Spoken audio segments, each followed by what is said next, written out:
Alright, our next episode is on the Buffalo Nickel, or Indian Head Nickel is the official name, but a lot of people adopted it as the Buffalo Nickel.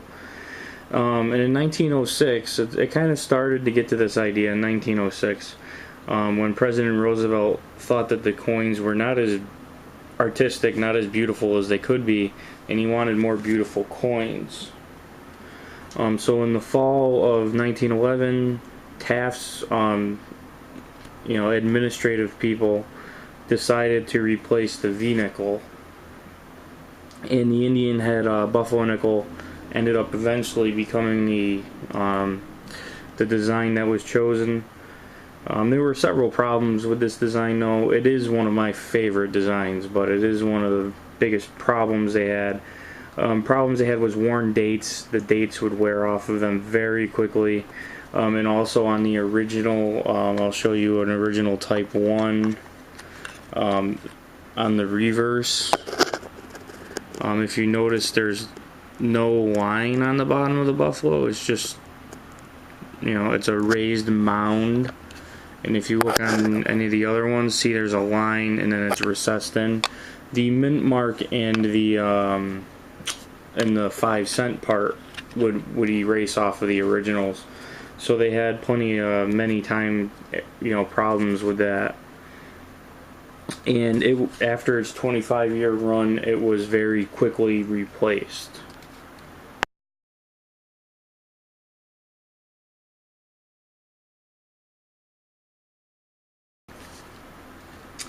Alright, the design of the coin, the front of it is a Native American.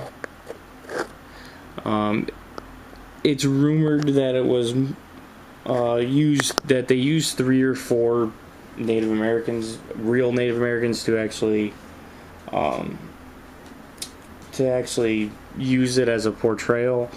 And the legends out there and the stories out there say that it was Iron Tails and 2 Moons, and maybe a few others that they don't really know about, but they know that he used them as their designs. And the reverse is a buffalo, or a bison.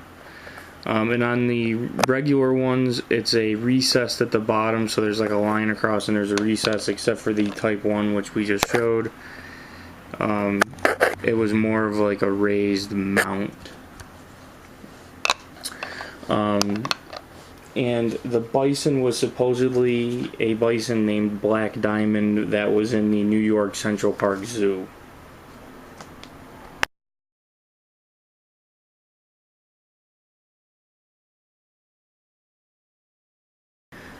Alright, designer initials on the coin.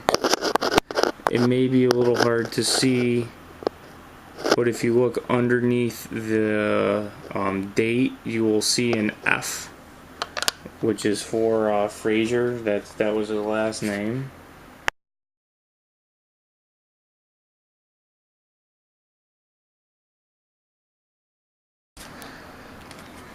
Alright, the designer of the Buffalo Nickel was James Earl Frazier, and he was known as a more of a sculptor than anything else. But he was known in his early days to know a lot about Native Americans, and he got to see a lot of what happened out in the West, in the Wild West, when he was younger. So that's how he came up with this design, which has a Native American portrait on one side and their animal out there, out west, the bison, on the other side.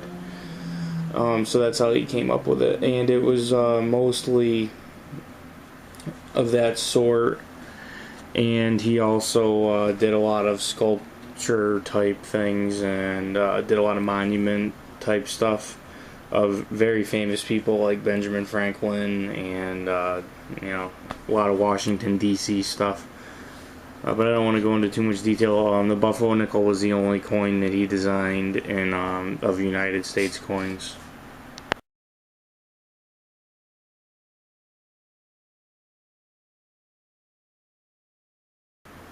Alright, specifications of the Buffalo series. Again, very similar to the last nickels. They didn't change them at all.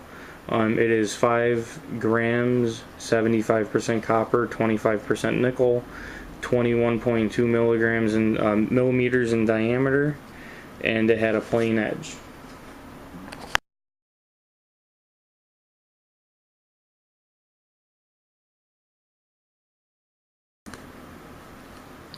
Mint marks, and well, mints too. They were made at the Philadelphia, Denver, and San Francisco Mint. And the mint mark is on the back of the coin under 5 cents.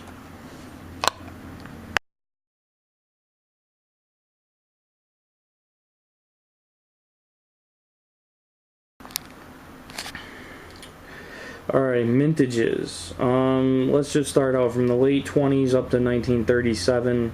Very high mintages, except for the 31S. They're very high mintages. Now, of the 1913, there were 6 of them. There was a Variety 1, which we showed you, that had a PD and S, and then there was the Variety 2 PD and S. The 2 rare ones of those are the D and S of the Variety 2, which is the line with the recess date. Also, in the sense of pricing, the S of the Type 1 is a little bit up there. It's not like the rare one, but it's up there. And in the mid-20s, the San Francisco Mint put out about 1 to 3 million, so those are usually the harder ones to get. And then you got about 20 to 60 million from Philadelphia, so those are always the easy ones. And the Denvers were about 10 million apiece.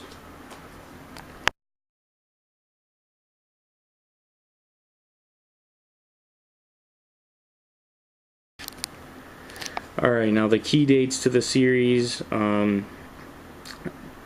The Type 1S is the rarest of the Type 1, so it's like a semi-key. It's not real expensive, but it is more than the others. And the Type 2 1913 D and S are rare ones. You also have the 1916 double die obverse, the 18D 8/7, the 35 double die reverse, and there's also a 36 Denver 3.5-legged buffalo and a 37 Denver 3-legged buffalo. Where what those are is, you'll notice that you can see 2 legs in the front, 2 legs in the back, and one of the front legs was partially missing or fully missing in those leg variety ones. And the other thing I would mention too is people think the 38 is like a big deal because they only made them in Denver because they were bringing out the Jefferson nickel, but they actually are very easy to acquire in high grades. I actually have an MS64 right here. Here's an MS65 and an old PCGS, and an MS65 and an old NGC. They're actually very affordable because everybody thought they were going to be like that, so they ended up being saved, and they end up not being as rare as you want them to be. So if you want a high quality buffalo nickel, I suggest the 38D is actually one of the easiest ones to get in high grades.